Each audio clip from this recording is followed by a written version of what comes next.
ذرا سوچو، اگر آپ کے پاس لوگ اچانک سے خون کی الٹی کرنا شروع کر دیں، شریر پہ عجیب سے کالے نشان ابھرنے لگیں اور صرف 1-2 دن میں انسان مر جائے، تو یقیناً آپ بھی ڈر جاؤ گے۔ کچھ ایسا ہی ہوا 14ویں صدی کے یورپ میں۔ ہوا میں ایک عجیب سی بو، گلیوں میں سناٹا، لوگ اتنے سہم گئے تھے کہ اپنے ہی گھر والوں کے پاس جانے سے ڈرتے تھے۔ یہ سب کسی فلم کا سین نہیں تھا، یہ تھی دی بلیک ڈیتھ، دنیا کی سب سے خطرناک اور سب سے ڈیڈلی مہاماری۔ اکتوبر 1347۔ بحیرہ روم کے پانیوں میں کچھ ایسے تجارتی جہاز سفر کر رہے تھے جنہوں نے یورپ کی تقدیر ہمیشہ کے لیے بدل دینی تھی۔ یہ وہ جہاز تھے جنہیں بعد میں مورخین نے موت کے جہاز یعنی ڈیتھ شپس کہا۔ یہ جہاز کافا سے اٹلی کے شہر سسیلی کی طرف آ رہے تھے۔ کافا میں طاعون کی وبا منگول فوج کی وجہ سے پہلے ہی پھیل چکی تھی۔ وہاں کے لوگ جان بچا کر جہازوں میں بیٹھے اور یورپ کی طرف بھاگ نکلے، لیکن انہیں خود بھی نہیں پتا تھا کہ وہ اپنے ساتھ موت کا سامان لے کے جا رہے ہیں۔ جب ان جہازوں نے میسینا کی بندرگاہ پر لنگر ڈالا تو یورپ کے لوگ بہت خوش ہوئے کہ تجارت آئی ہے، سامان آیا ہے، اناج آیا ہے۔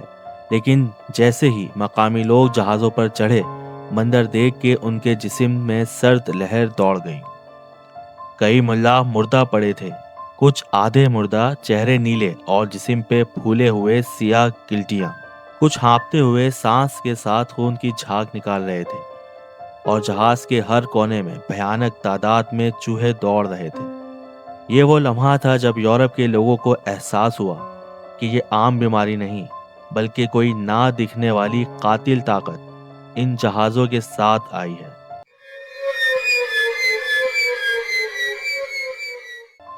لیکن اصل خطرہ یہ مردے لوگ نہیں تھے، اصل خطرہ وہ چوہے تھے جن پر چھوٹی چھوٹی فلیز بیٹھی ہوئی تھی۔ یہ فلیز اس قابل تھیں کہ پہلے چوہے کو کاٹتیں، پھر بھوکی ہو کر انسان کو، اور یوں یرسینیا پیسٹس نام کا بیکٹیریا انسان کے خون میں داخل ہو جاتا۔ یعنی جیسے ہی جہاز بندرگاہ سے ٹکرایا، وہ فلیز اور چوہے سسیلی کی زمین پر اتر آئے، اور بس یہ یورپ کے لیے نئے دور کی سب سے بڑی موت کا آغاز تھا۔ سسیلی سے بیماری کا سفر آگ کی طرح پھیل گیا۔ سسیلی سے میسینا، اٹلی، فرانس، اسپین، انگلینڈ اور جرمنی۔ یہ پھیلاؤ اتنا تیز تھا کہ مورخین لکھتے ہیں جہاں صبح ایک مریض ہوتا، شام تک پورا محلہ بیمار ہو چکا ہوتا تھا۔ جیسے ہی ایک بستی متاثر ہوتی، لوگ جان بچانے بھاگتے، اور بھاگتے ہوئے بیماری اگلے شہر لے جاتے۔ چوہے اور فلیس رکتے ہی نہیں تھے۔ یہی وجہ ہے کہ 4 سے 5 سالوں میں آدھا یورپ ختم ہو گیا۔ فرانس میں تقریباً 2 ملین لوگ ہلاک ہوئے، انگلینڈ میں تقریباً 2.5 ملین، اسپین کی بڑی آبادیوں کا 40% ختم ہو گیا، جرمنی میں تقریباً 1.5 ملین سے زیادہ لوگ موت کے منہ میں سما گئے، سوئٹزرلینڈ کی 30 سے 40% آبادی متاثر ہوئی، ناروے کی آبادی کا 60% موت کی بھیت چڑھ گیا۔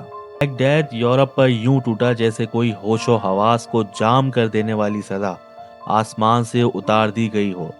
گلیوں میں پھرتا ہوا ہر چوہا موت کا پیغام لگتا، اور لوگوں کو پتہ ہی نہیں چلتا تھا کہ یہ خاموش وبا ان کی سانس، ان کے کپڑوں اور ان کے گھروں کے کونوں تک گھس چکی ہے۔ حکومتیں بے بس تھیں، نہ علاج، نہ روک تھام، نہ کوئی ترتیب۔ لوگ ڈر کے مارے شہر چھوڑ کے بھاگتے، اور وبا ان کے پیچھے پیچھے نئے شہر نکلتی گئی۔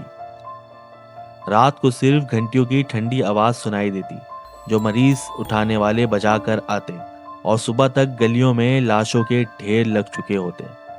چند مہینوں میں یورپ، ایشیا اور نارتھ افریقہ میں کروڑوں لوگ یوں غائب ہو گئے جیسے ہوا نے انہیں نگل لیا ہو، اور تاریخ آج تک اس وبا کو خوف و اندھیرے کے سائے میں یاد کرتی ہے۔